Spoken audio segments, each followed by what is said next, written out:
everything. It's a wonderful thing. And it's sound waves, and it doesn't hurt you. So it's very good. Anytime you see an ultrasound, you say, yes, sir. Endoscopic examination. Endoscopic examinations are putting tubes into the body. You can look in your sinuses. You can look in your throat and your esophagus and your stomach.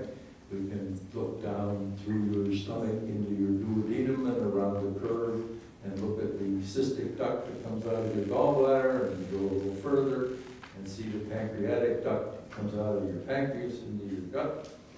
And it's a wonderful thing from up above, but they don't do it to me. And we all know colonoscopy. Now, in the old days, we did anoscopic exams, we did sigmoidoscopic exams, but that only covers a small portion of the bowel.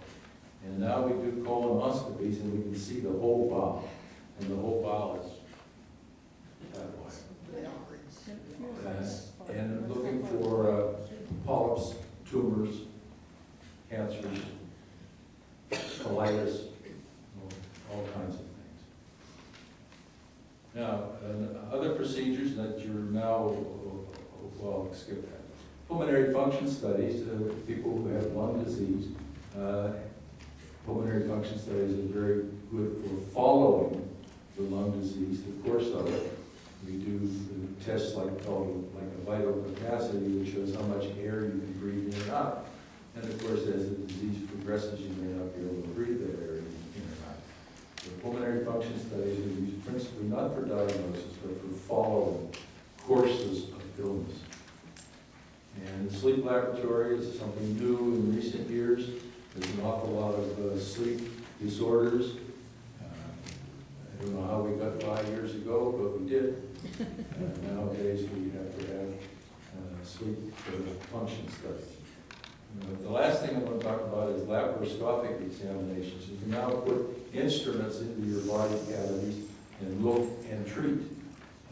Laparoscopic appendectomies, cholecystectomies, all kinds of things you can do. You can put a scope almost in, including your joints. Now we come to the coup de grace. The coup de grace is Mediterranean anemia. Mediterranean anemia? Anemia. Oh. Yeah. Mediterranean anemia is a type of hereditary hemolytic anemia that occurs in populations around the Mediterranean Sea, mostly in the Middle East, Greece, Italy, some portions of France, Spain. It's just peculiar to that area, and because it is a hereditary disease. And what it does, it produces red cell abnormalities so that the red cells, instead of lasting 120 days like they do in all normal people, it may last fewer days. Or, under certain circumstances, the red cells may destroy themselves. And in this situation, you get, and obviously, it can be very mild, or it can be very severe, and everything in between. And obviously with Alina, it's very, very mild, and she's enjoying excellent health. Thank you. Okay. Now, yes, sir. Back on the test that you talked about, to what extent, if at all, can alcohol consumption skew the results? Of the doctor or the patient?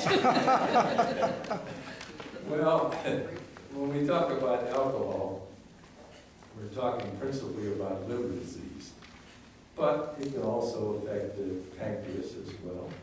And people who drink often smoke, and the combination of alcohol and tobacco is rather lethal in terms of lung cancer, throat cancer, mouth cancer, esophageal cancer, gastric cancer.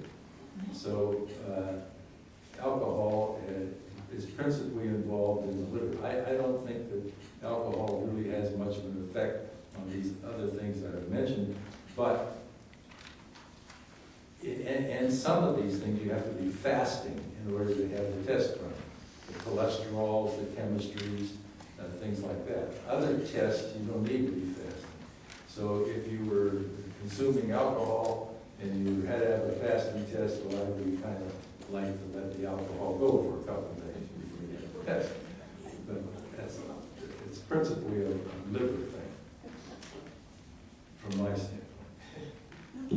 A question about using the finger to determine the oxygen in the blood. The question is determining the oxygen in the blood. There are several ways to do that. The best way and the most accurate way is to take an arterial blood sample and check it. And that's, of course, what they'll do in a hospital or in an ER. But they put the they put the machine on your finger, and it's an electrical, I don't know how they actually do it, but it's an electrical thing. And they can measure the oxygen content and convert whatever they're measuring into a figure that's understandable in terms of the oxygen saturation in your blood at that particular moment. And they do that just again to make sure that you're having adequate circulation and adequate blood pressure to have adequate circulation. Is that a new method? No, that goes way back. Is that what? Yeah, oh, that goes way back. Is that just optical? Yeah, it's optical, yeah. But I can't explain it to you. Martha? Is aplastic anemia, is it inclined to be a certain area or a certain No, background? Aplastic anemia is a very, very serious problem and disease. And it's often caused by toxicity to chemicals, medicine, what have you. But aplastic anemia means that your bone marrow will not produce any blood. And the only way you can treat it is to give blood transfusions. And it's in most cases, it's a poisoning, difficult thing to treat. So chemicals like around, I would say, like a coal mine, with all of it.